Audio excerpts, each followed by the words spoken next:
عورت کو پسلی سے پیدا کیا گیا.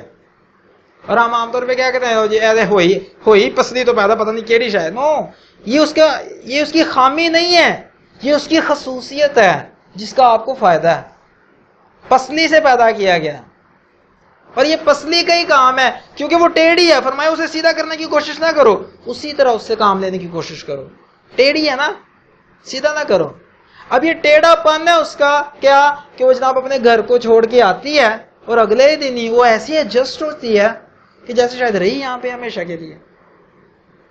کیا ایک اب ذرا تصور کریں، اگر آپ اپنے گھر کو چھوڑ کے جائیں، آپ کو رخصتی آپ کی ہونی ہوتی اور آپ وہاں پر جا کر آپ نے ساری زندگی رہنا ہوتا، آپ کتنے کو کمفرٹیبل ہو جاتے. کیا 2-4 دن میں آپ اتنے ایڈجسٹ محسوس کرتے اپنے آپ کو کہ میں یہاں پر اتنا جناب رچ بس گیا ہوں؟ نو، یہ فرق ہے اس پسلی کا. وہ ٹیڑھی ہے تو فوراً ایڈجسٹ ہو جاتی ہے. وہ ٹیڑھی ہے تو سارا دن جو ہے بچوں میں جو خوار بھی ہو کے ساری آپ کی ضروریات بھی پوری کرتی ہے، کھانے پینے کا بھی سارا بندوبست اس نے کیا ہوتا ہے، آپ کے کپڑوں کا بھی معاملہ سارا اس نے کیا ہوتا ہے، کیونکہ وہ ٹیڑھی ہے.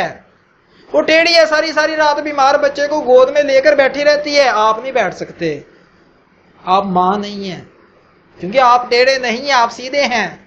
آپ یہ کہیں گے خدا دا واسطے انہوں سنبھال، میں صبح ڈیوٹی سے بھی جانا. وہ ساری رات جاگے گی بھی اور اگلے دن اٹھ کے پھر وہ سارے کام بھی کرے گی.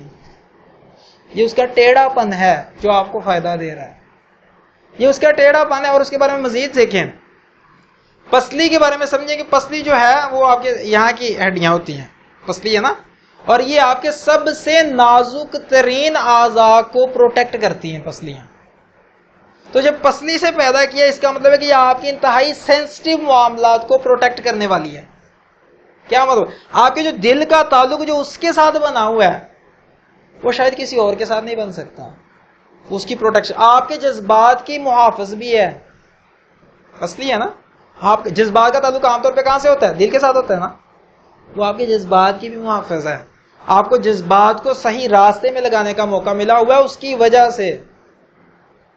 اور ٹیڑھی جو ہے وہ کمان بھی ہوتی ہے. آپ ذرا سمجھیں، کمان اس میں تیر لگا کے وہ ٹیڑھی ہوتی ہے نا، اس کے ٹیڑھے پن کی وجہ سے زیادہ دور تک تیر جاتا ہے. اس کا مطلب کیا ہے؟ اگر وہ بیوی ٹیڑھی ہے، اس کی ٹیڑھے پن کی وجہ سے آپ کہیں زیادہ اچیومنٹس کر سکتے ہیں، آپ بڑے بڑے کام کر سکتے ہیں. اس لیے کیا کہا جاتا ہے؟ کامیاب مرد کے پیچھے کس کا ہاتھ ہوتا ہے؟ عورت کا ہاتھ ہوتا ہے. کہا جاتا ہے نا عام طور پہ کہ کامیاب مرد کے پیچھے کسی نہ کسی عورت کا ہاتھ ضرور ہوتا ہے. اور تھنک اینڈ گرو جو نیپولین ہل نے لکھی ہے اس میں اس نے ایک پورا چیپٹر اس پہ رکھا ہوا ہے.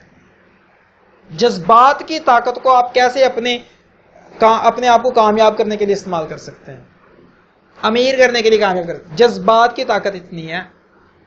الرحمن الرحیم. لہٰذا ہمیں کیا چاہیے؟ ہم بھی اپنی بیوی کے بارے میں محتاط رہیں، اور اس کے بارے میں آگے جا کے انشاءاللہ آپ کو احادیث کے وجہ سے مزید بتاتا ہوں. یہ الرحمن الرحیم. لہٰذا اگر آپ رحم کریں گے تو آپ پر اللہ رحم کرے گا. اگر آپ چاہتے ہیں کہ آپ پر اللہ رحم نہ کرے پھر آکڑ جاؤ. اور ہمیں عام طور پہ وہ آیت بڑی یاد ہوتی ہے، کون سی؟ کہ مردوں کو عورتوں پر حاکم بنایا گیا ہے. الرجال قوامون علی النساء. اور ہم کیا کہتے ہیں تمہیں یاد نہیں؟ ہم بیوی کو ہمیں ہمیشہ یہ والی اتنا حصہ ضرور یاد رہتا ہے، اور ہم یہ بھول جاتے ہیں وہ قوام کا مطلب کیا تھا. قوام کا مطلب ہے وہ قائم ہونے سے بھی ہے، کھڑا ہونے سے اس کا مطلب ہے. قوام کا مطلب کھڑا ہونا. اس کا مطلب کیا؟ وہ بیوی کے لیے کھڑا ہونے کو تیار ہے، رسپانسبل ہے، ذمہ دار ہے، اس کی ساری ضروریات پوری کرنے کے لیے یہ کھڑا ہے، قائم ہے. اصل میں یہ اس کا مطلب. حاکم سے زیادہ اس کا اطلاق اس چیز پہ ہوتا ہے کہ یہ اس کے لیے ذمہ دار بنایا گیا ہے. اب جو ہے وہ بیوی کو بھی کہا گیا تم بھی اس کی فرمانبردار ہو. کیوں؟ یہ تمہاری ساری ذمہ داریاں اپنے سر پہ لے چکا ہے. تو یہ ذمہ داری بڑھاتا ہے. الرجال قوامون علی النساء. اس کا مطلب کیا؟ یہ آپ کی ذمہ داری بڑھ گئی. اب عورت آپ کی ذمہ داری میں آ گئی، اب آپ نے اس کی ساری ضروریات پوری کرنی ہیں.